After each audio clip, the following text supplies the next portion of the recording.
Climate change has been revealed as a class war that is being waged and that has been waged by the rich against the poor.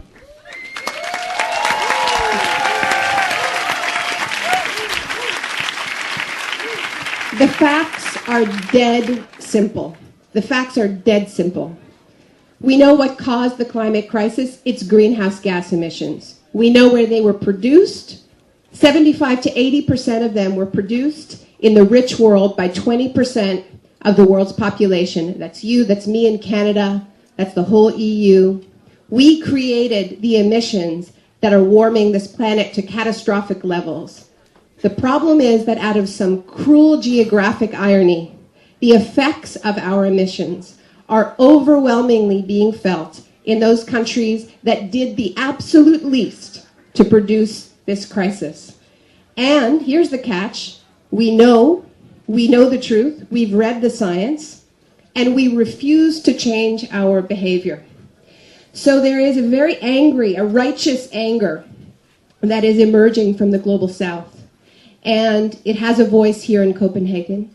It isn't going to end up in the final document of whatever deal they try to sell, but it is finding a voice, and it's a powerful voice. And what the 16th is really about, I think, is making an alliance from the outside with that voice on the inside, saying that we are with you, we understand that this is a class war, we want no part of it, and we're fighting side by side with you. We need to...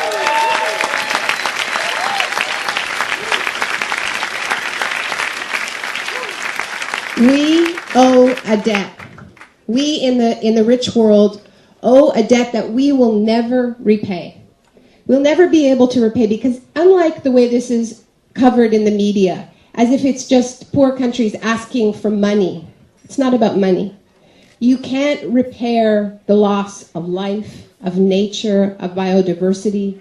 But to begin to repair, we need to acknowledge that debt.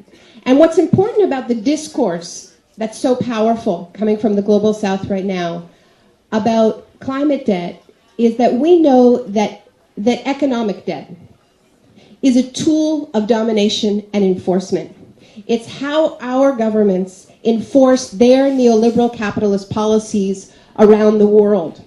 So for the global south to come to the table and say, wait a minute, we are the creditors and you are the debtors. You owe us a huge debt, creates an equalizing dynamic in the negotiations. That's why this matters. It is about power. This whole discourse is about turning the world upside down. Turning the world upside down, or right side up again. And we need to do what we can to be a part of that.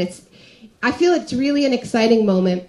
And it's growing fast. This is the last colonial pillage. That is what is on the line.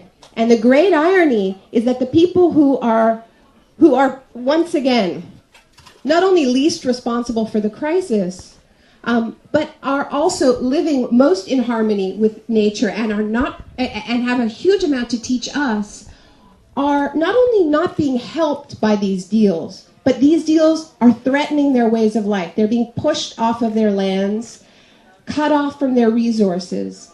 It's the world upside down. We have to turn it right side up. We have to be so clear on Wednesday. Thank you.